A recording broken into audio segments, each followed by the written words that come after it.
Hello, it's Lou Collins, and today I want to show you how to use the Geometrics half-tone background stamp set. Now, of the Textures Geometrics range, this was one of the favourite stamp sets, and it's really good fun because you've actually got a lovely ombre effect throughout there without having to do any actual blending yourself. So the stamp is designed so that it's got lots of tiny little pin dots, and these get more and more spaced out where the areas are lighter and of course closer together where the areas are darker. So you're going to get this kind of two-tone effect. So let me just show you how this works. Now I'm going to be using the Creative Craft Products stamping platform.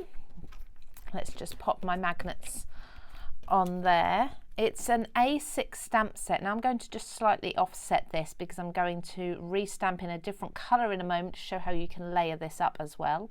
So I'm going to bring it up to this corner. You can see mine's already quite discoloured because I've been using it with lots of different inks, lots of different types of inks and colours. So it doesn't matter whether you're using your oxides, your memento inks, your VersaFines, whatever it is, you're still going to get this same kind of effect. But I really like to use oxides. I love anything that's like got a sort of chalky, really opaque ink rather than an ink like Distress ink, for example, where they're a little more watery. But it's your choice. You can get the same effect with any. Now, as I'm inking this, I'm using peacock feathers here. You'll be able to see that you can clearly see the ink on different areas, and they're the areas where those dots are closer together. Now, by using a stamping platform, because this is a large stamp, what I like to do is then go and restamp a couple of times just to ensure that every area is caught. So you can see there you're getting that tone. Now, I didn't press down, actually. I didn't press down in this corner. So let's just do a little bit more there. There we go. So you can see you've got that dark through to light, and you can repeat that over and over again if you want to build up the colour a bit more. But I'm happy with that. I'm just going to take a wet wipe and just clean the blue off so I don't contaminate the next ink pad. I'm going to take this now. I could place this down directly again, slightly offset, but I'm going to twist it to give it another look, and I'm going to put this almost directly over but slightly bringing it to the side. So we've got some triangles overlapping, some fresh ones. The angles are still the same, but you've got different shapes in there. So I'm then going to pick that up with my stamping platform. You can see I've got some wet patches on there now, but that's fine. I'm going to take a completely different colour, so a bright red this time. This one is a barn door, another Distress oxide. And I'm just going to ink this up exactly the same again. So you can see you've got those darker areas. So what we've done now is we're switching over. So in this one, where the darker areas and lighter areas are, we're flipping it so that the areas are going to be in different areas. As such, the darker areas are going to be in different places.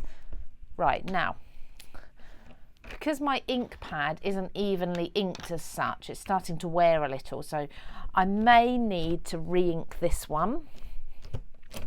But that's just because the ink pad's getting old. We'll see what sort of effect we've got there. Look at that. So just a little bit in the middle I missed there. So let's just pop that. Isn't that really good fun? You're getting so much dimension, so much texture in there. Make sure the middle is all done really well. There we go. I love that about the Creative Craft Products stamping platform as well, is that you can just keep going over, tap, tap, tap, rather than having to press down and rub hard like this. You can just do little taps to get it all. Look at that. How fun is that for a kind of a 3D, really dimensional background? Now, I've done this in lots of different colours. This is obviously red and a greeny bluey colour, the peacock feathers. With this, where your colours overlap, you're then going to get a third colour as well. So you're getting that darker area where the green and the red overlap. You can experiment with the different colours you use. So this is one where I use the same stamp.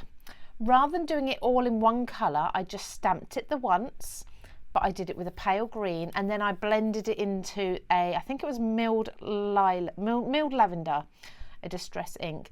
And I just blended the two on the actual stamp and stamped it. I did it a couple of times to make sure it was a nice even blend.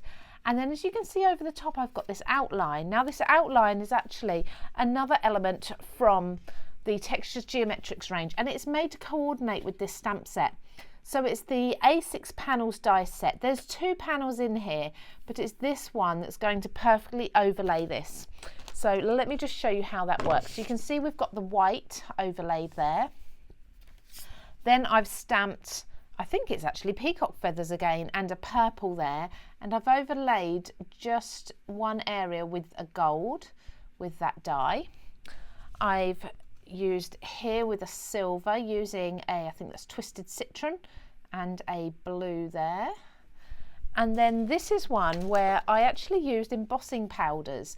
So I've used a teal embossing powder, overlaid that with a gold embossing powder, and then I've got that die cut. So if I show you that die cut there, that's how it cuts out. It's a beautiful image, a fantastic background if that's what you're after, but it also then perfectly overlays these. So you can overlay either one of your stamped images, or you could cut it twice and overlay both. You can see there how it fits so well, and I can flip it and I can overlay the blue ones like so instead, or I could just go completely different and I could go for a different effect and pop it, let's say pop it there. You see what will happen is that gold will be perfectly framed there. The same for this triangle here, and then elsewhere you just have the angles all correct, but they're just laying in different places. So another really fun effect. So that's how the Textures Geometrics half-tone background stamp works, and it coordinates perfectly with the Geometrics panels die set as well.